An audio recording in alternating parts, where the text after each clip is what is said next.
하루는 제자들과 함께 배에 오르사 그들에게 이르시되 호수 저편으로 건너가자 하시매 이에 떠나 행선할 때에 예수께서 잠이 드셨더니 마침 광풍이 호수로 내리침에 배에 물이 가득하게 되어 위태한지라. 제자들이 나와 깨어 이르되 주여 주여 우리가 죽겠나이다 한데 예수께서 잠을 깨사 바람과 물결을 꾸짖으시니 이에 그쳐 잔잔하여지더라. 제자들에게 이르시되 너희 믿음이 어디 있느냐 하시니 그들이 두려워하고 놀랍게 여겨 서로 말하되 그가 누구이기에 바람과 물을 명함에 순종하는가 하더라. 예수님은 제자들과 함께 배에 오르셨어요. 예수님은 제자들에게 갈릴리 호수 건너편으로 가자고 말씀하십니다. 배가 움직이자 예수님은 금방 잠이 드셨어요. 예수님의 하루는 쉴 틈이 없었어요. 사람들은 쉴 새 없이 예수님께 몰려들었고 예수님은 그들을 가르치셨고 고쳐주셨으며 귀신에 들린 사람들을 자유롭게 해주셨습니다. 하나님이시지만 우리와 같은 인간의 몸을 가지신 예수님은 고단하셨어요. 그런데 그때 거센 바람이 호수로 내리치기 시작합니다. 갈릴리 호수는 해수면보다 212m가 낮은 곳에 자리하고 있습니다. 이런 지형의 특성 때문에 갈릴리 호수에는 하강기류와 돌풍이 자주 발생합니다. 호수의 수면을 내리치는 강한 돌풍 때문에 갈릴리 호수에는 높은 파도가 생기기 쉬웠어요. 예수님의 제자들은 갈릴리 출신들로 갈릴리 호수에 익숙합니다. 베드로, 안드레, 요한, 야고보와 같은 제자들은 평생을 갈릴리 호수에서 살아간 어부들입니다. 갈릴리 호수의 바람과 파도를 잘 알았고 풍랑이 일 때 배를 어떻게 다루어야 하는지 잘 알고 있었어요. 그런데 그날은 그 모든 게 소용이 없었습니다. 바람과 파도가 너무나 거세어서 어떻게 해도 배를 조종할 수가 없었어요. 배 안에는 물이 가득 들이쳤고 배는 언제 뒤집어져도 이상한 상황이 아니었어요. 이때는 구명조끼 같은 게 있을 리도 없습니다. 아무리 수영에 능숙해도 땅과 수킬로미터 떨어진 포수 한가운데서 헤엄쳐 육지에 이른다는 것은 불가능해요. 여기서 배가 가라앉는다는 것은 죽음을 의미하는 거예요. 죽음을 직감한 제자들은 절망에 빠집니다. 예수님과 함께 배를 타고 호수 건너편으로 가는 제자들은 어떤 여정을 기대했을까요? 거친 풍랑이 있는 호수는 분명 아니었을 거예요. 화창한 날씨와 잔잔한 호수를 기대했을 것입니다. 그런데 예상치 못한 풍랑을 만났고 항해는 죽음을 생각해야 할 정도로 엉망이 되었어요. 우리의 삶을 배를 타고 가는 여행으로 비유한다면 우리는 어떤 여행을 기대할까요?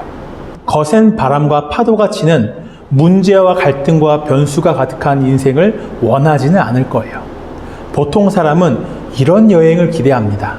적당히 시원하게 부는 바람과 태양빛에 산산이 부서지는 수면 위를 가르는 하얀 요트처럼 기분 좋고 평화로운 삶을 원해요. 그러나 오늘 제자들이 겪은 갈릴리 호수처럼 우리 삶에도 거센 바람이 불고 높은 파도가 치는 것 같을 때가 있습니다. 우리의 삶은 우리가 원하지 않는 시점에 우리의 통제를 벗어나요. 예상하지 않았고 원하지 않았던 문제와 어려운 일들이 생깁니다. 그때 우리의 심정은 오늘 갈릴리 호수에서 풍랑을 만난 제자들과 같을 거예요. 당황스럽고 두렵습니다. 이 상황을 피해 어디론가 도망가고 싶어요. 저 파도가 나를 삼키고 나는 망할 것 같아요. 제자들은 폭풍이 치는 배 위에서 정신이 없었어요. 어떻게든 파도 속에서 배를 지켜내려고 소리치며 안간힘을 쓰고 있었습니다. 그런데 제자들은 지금 뭔가를 잊고 있어요. 중요한 한 가지를 생각하지 못하고 있습니다. 사방에서 불어대는 바람, 배전을 부서뜨릴 듯한 파도, 고함을 지르며 두려움에 빠진 제자들. 그런데 마치 틀린 그림 찾기처럼 이런 모습들과는 너무나 다른 장면 하나가 펼쳐지고 있었어요. 그 풍랑 속에서 예수님은 잠이 들어 계셨습니다. 밖의 현실과 다르게 예수님의 모습은 너무나 평온해 보였어요. 예수님은 풍랑이 치는 배 위에서도 깨지 못하실 만큼 피곤하셨어요. 거센 풍랑도 예수님 안에 있는 평안을 빼앗을 수 없었습니다. 사람에게 가장 평온한 순간은 단잠에 빠졌을 때예요. 고단한 하루를 마치고 깊은 잠에 빠질 때 사람은 가장 평온합니다. 그런데 잠을 이루지 못할 때가 있어요. 스트레스와 걱정거리로 인해 불안한 사람은 잠들지 못합니다.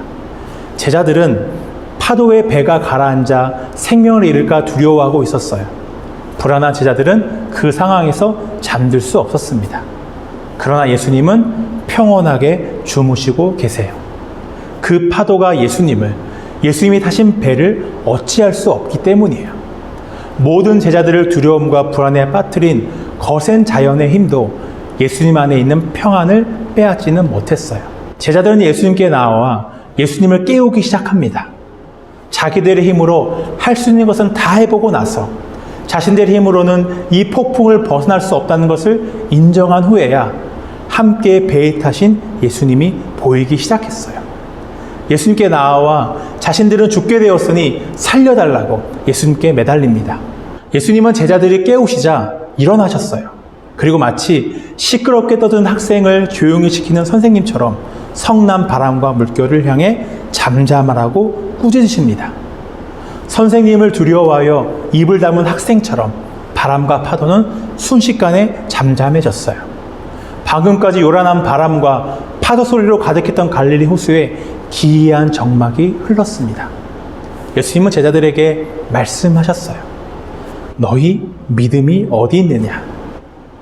예수님은 바람과 파도만을 꾸짖으시는 게 아니라 제자들의 믿음 없음을 꾸짖으십니다. 제자들은 바람과 파도도 순종하게 하시는 예수님의 모습을 보고 놀라 말해요. 그가 누구이기에 바람과 물을 명함에 순종하는가 하더라. 예수님은 제자들에게 당신이 누구인지를 보여주셨어요. 누구도 거스르고 통제할 수 없는 자연의 힘마저도 예수님의 말씀에 순종합니다. 예수님은 세상과 모든 피조물들을 창조하신 하나님의 아들이세요. 지금도 세상을 다스리시는 왕이십니다. 폭풍이 치는 배 위에서 제자들이 잊고 있는 게 있어요. 자신들과 함께 배에 오르신 예수님을 잊고 있었어요. 제자들은 그 예수님이 어떤 분이신지를 제대로 알지 못해요. 그래서 풍랑 속에서 우리는 죽었다고 절망합니다. 제자들이 예수님을 바람과 파도도 순종하게 하시는 하나님으로 알고 있었다면 폭풍 속에서도 평안을 잃지 않고 담담했을 거예요. 자기들의 힘으로 할 것 다 해본 다음에 예수님을 찾는 것이 아니라 더 빨리 예수님을 깨워 도움을 청했을 거예요. 우리는 예수님을 믿음으로 구원을 받았어요. 그 말씀의 뜻은 예수님은 영원히 나를 떠나지 않으신다는 거예요. 나는 제자들처럼 예수님을 잊고 떠날지라도 예수님은 나를 잊거나 떠나지 않으세요. 우리와 함께 하신 예수님은 시시한 분이 아닙니다. 바람과 파도도 순종하게 하시는 모든 세상을 창조하시고 다스리시는 하나님이세요. 예수님은 오늘 제자들의 믿음 없음을 꾸짖으셨어요. 오늘 말씀에서만이 아니라 예수님은 여러 번 제자들의 믿음 없음을 꾸짖으십니다. 믿음은 바라는 것들의 실상이요 보지 못하는 것들의 증거니라. 성경은 믿음을 바라는 것들의 실제와 증거라고 말씀하고 있어요. 믿음은 우리 눈에 보이지 않지만 모든 것의 시작이고 끝이 되시는 하나님을 보게 합니다. 저도 눈이 좋지 않아서 안경을 쓰고 있는데요. 시력이 조금 안 좋은 것을 넘어서 거의 마이너스인 저시력자들은 안경이 없이는 형체만 보일 뿐이지 사물을 제대로 구분하기가 힘듭니다. 안경을 집에 놓고 온 저시력자가 마주쳐오는 사람을 제대로 보지 못하고 부딪혀 넘어졌어요. 이때 저시력자가 자신이 부딪힌 사람에게 나는 당신을 보지 못했는데 어디서 나타났냐고 화를 낼 수는 없겠지요. 그가 눈이 나빠서 보지 못했을 뿐이지 그 사람은 원래 거기 있었기 때문입니다. 우리 마음의 눈은 죄로 어두워져서 살아계신 하나님을 보지 못하게 되었습니다. 믿음은 우리 마음의 눈을 다시 밝혀서 하나님을 보게 하는 안경입니다. 믿음의 눈으로 보면 하나님을 볼 수 있습니다.